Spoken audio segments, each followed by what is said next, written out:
Alright guys, so today we're going to talk about Rolle's theorem. So what does Rolle's theorem say? Let me first start it and then I'm going to look at the motivation for it. So let me just write it out first. And that is, it's going to say that if a function f that is defined from the closed interval a to b into the reals is continuous,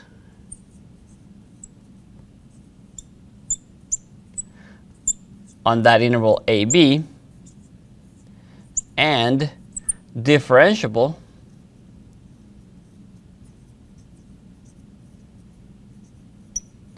on the open interval. So we don't have to be differentiable at the endpoints, but we have to be differentiable on the open interval. So these are two things we have so far: continuous, differentiable, and, so I guess I didn't need that. So let's start a new sentence. So if, in addition, f of a equals to f of b. Oh, this is not a sentence. Well, let's leave it like that now. I should have made it all together. Nonetheless, here we go. If f of a equals f of b, then there exists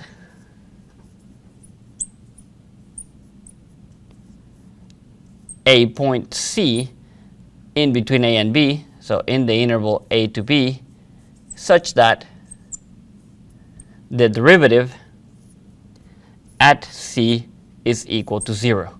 So how does this look like? Well, let's try to draw a picture. So you have an interval, say from a to b, and you're going to have you're going to start at some point, the function starts at some point, let's say here. Well, if you start there, the only guarantee you have, or the necessity you have, is that you're going to end up there. If the function is continuous and differentiable, it can go up, it can go down. All I know is that at some point, I return to this point. So if I have to go up and then come right back down, there's going to be a relative maximum. If I go down and then come right back up, there's going to be a relative minimum. And at those points, we have explored, or we have talked about the fact that at those points, our derivative is 0. So this right here would be one of those possible points C given by the theorem. Let's call it C sub 1. But that's not the only one. You see here I have another one. Let's call it C sub 2. And so the theorem tells us, guarantees the existence of at least one. But you can have more than one, of course. So now, what things do you need to check whenever you're trying to determine whether the theorem applies? 3 things. Number 1, you want the function to be continuous on the closed interval a to b. Number 2, differentiable on the open interval.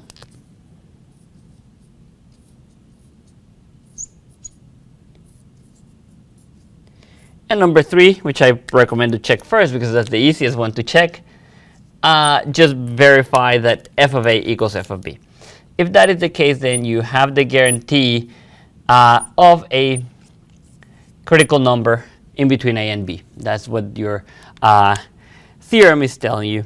So the question will say something along the lines: determine whether Rolle's theorem can be applied, and if so, find the value of c where the derivative is equal to 0. And they're going to give you a function. Let's say in this case f of x is going to be equal, and let me copy one of my examples here.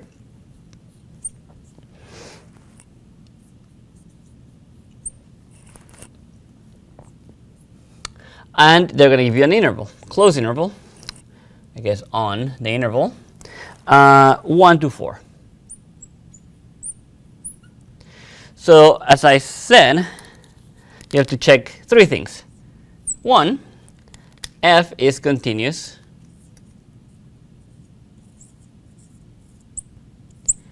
on 1 to 4. Is that so? And the answer is yes. F is a polynomial, so f is continuous everywhere. In particular, it is continuous on 1 to 4. So that's okay. So we have continuity. The same way we're going to have differentiability, because polynomials are differentiable everywhere. So f is differentiable on the open interval 1 to 4? The answer is yes again. So far we have 2 out of 3. The next thing we have to verify, and normally I used to do this one first, but in the order I wrote it, I think it's the easiest one to check. We're going to evaluate f of 1. So you get 1, or negative 1 squared, plus 5 times 1, minus 4, which is going to be 0.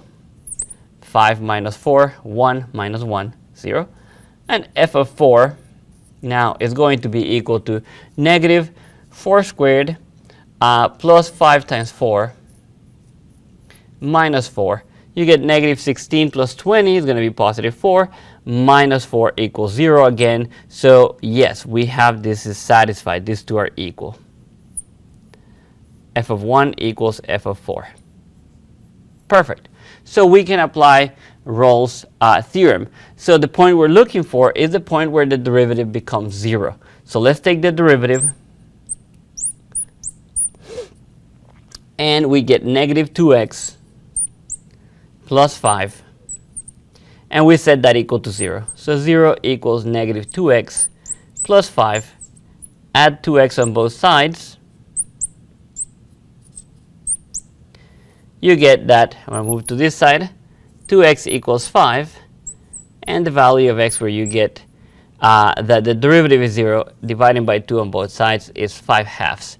So that is going to be the value c that we're looking for. So f prime at 5/2 is equal to 0. Now that point is in between 1 and 4, is 2.5, is larger than 1, less than 4. However, there will be some times when you will have multiple zeros for the function. So you have to find a zero that is in your interval. That's going to be your answer. So if you have, say, 2 zeros, one is outside of your interval, the other one is inside of your interval, your answer should be the one that is inside of your interval. All right, let's solve a couple more examples, and then we will move to the mean value theorem. All right, so let's take a look at another example where it was going to say the same thing, determine if the theorem applies, if Rolle's theorem applies, and if so, find the value c such that f prime of c equals 0. And the function in this case is going to be given by, I have my function here, negative x squared plus 8x minus 15 all over x minus 4 on the interval 3 to 5.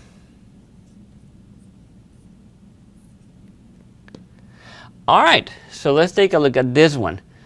Is f continuous? That's the first question.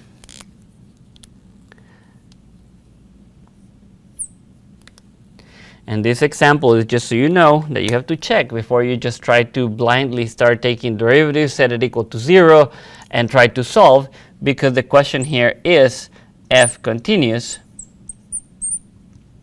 on 3, oh my goodness, I wrote the wrong problem. It's still okay because here you have an asymptote at x equals to 4. That's where we're going to go to. The problem was really 3 to 5. Nonetheless, we're still going to get the asymptote within it. But anyways, I went to write 3 to 5 here, but the point stands. So let's take a look at what can go wrong with a rational function. Well, the rational function could be discontinuous whenever you have zeros in the denominator. In fact, it will be discontinuous because that number is not in the domain. You need it to be continuous on the entire interval. So the continuity at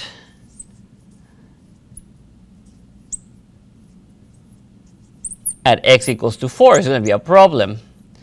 Because, remember, what would you need for continuity on a closed interval? You needed, 1, that the limit, in this case, as x goes to 4, from the left, because you want to be coming from within the interval, of f of x should exist and be finite, right? Well, that is a little bit of a problem, because if you look at the limit as x goes to 4 from the left, of f of x, in this case, we can factor this polynomial out as negative, and I'm going to write as x. I'm going to have a plus. It's going to have to be minus 3 minus 5.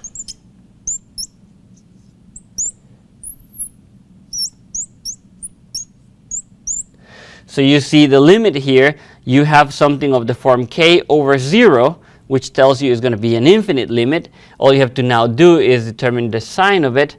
And to determine the sign, we can go and evaluate at, say, 3.5, in which case this is going to be positive, this is going to be negative, this is going to be negative. So positive, negative, negative, negative, 3 negatives, so it's going to be negative going to negative infinity from the left. I did that really quickly because we've done limits or infinite limits already, so you should be comfortable with that. All right, so that is a problem because the limit does not exist, or it's at that point it's going to be negative infinity, so it's not going to be a finite limit. The function is not continuous on this interval, so the answer here is no.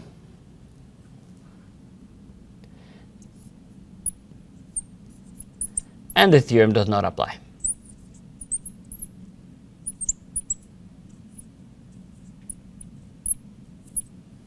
All right, guys, so we're going to do one last example. Same statement. Determine whether the theorem applies, and if so, find the value of c such that the derivative at c equals to 0.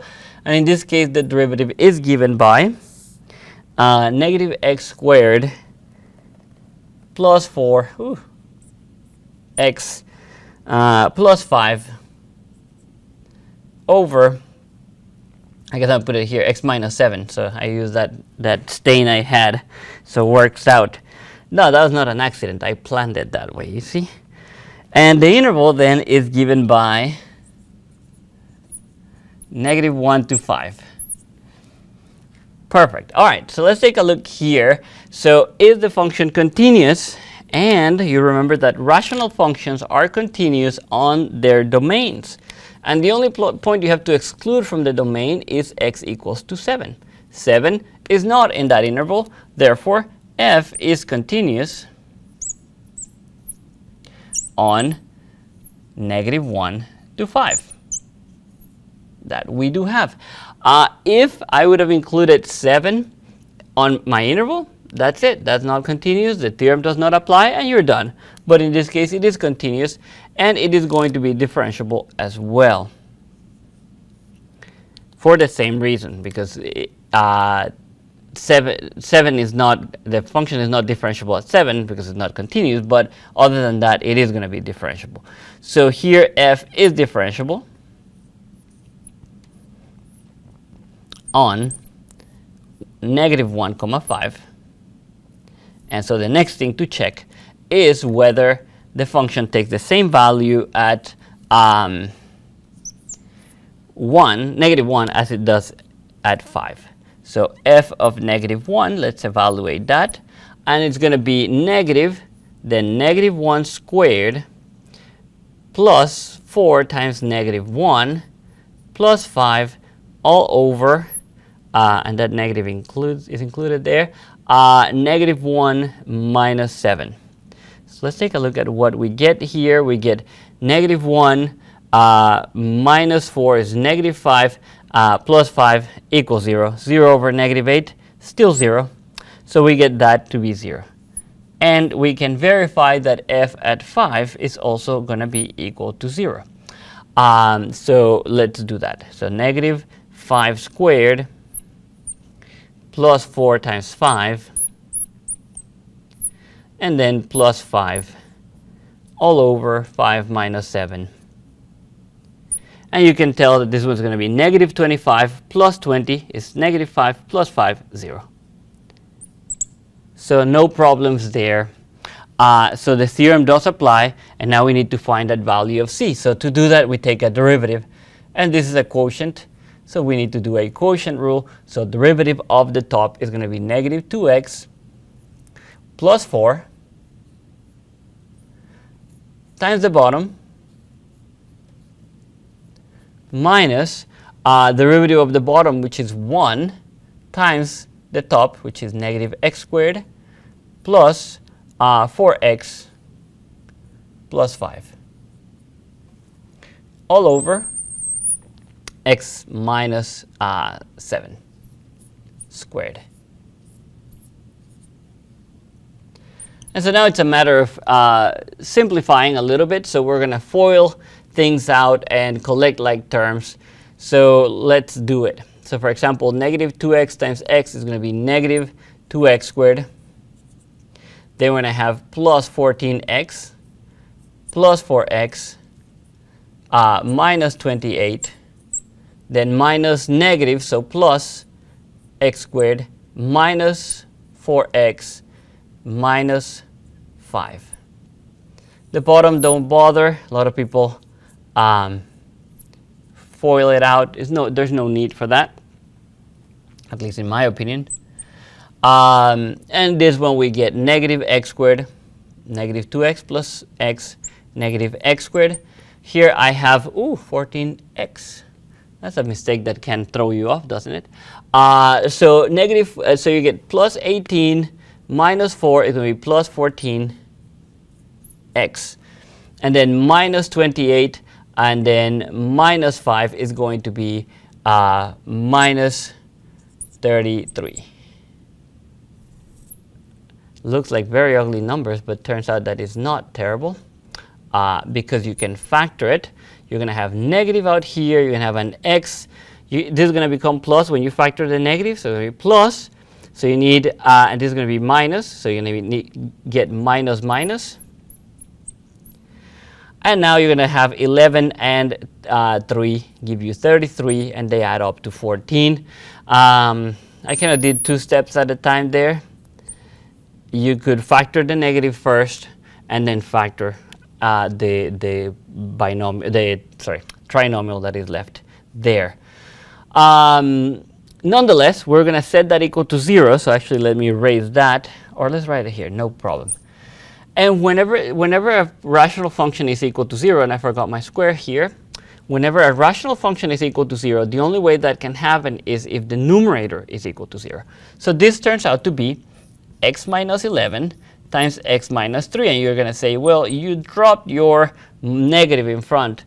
And I say, yeah, but the reason why I did it is because I have negative and it's going to be equal to 0. Multiply both sides and negative 1 doesn't affect anything at all. So we get that. So there are going to be 2 different points here, x equals to 11 and x equals to 3. Now remember, I told you that not all points that you get are going to work, because you need the point to be between negative 1 and 5.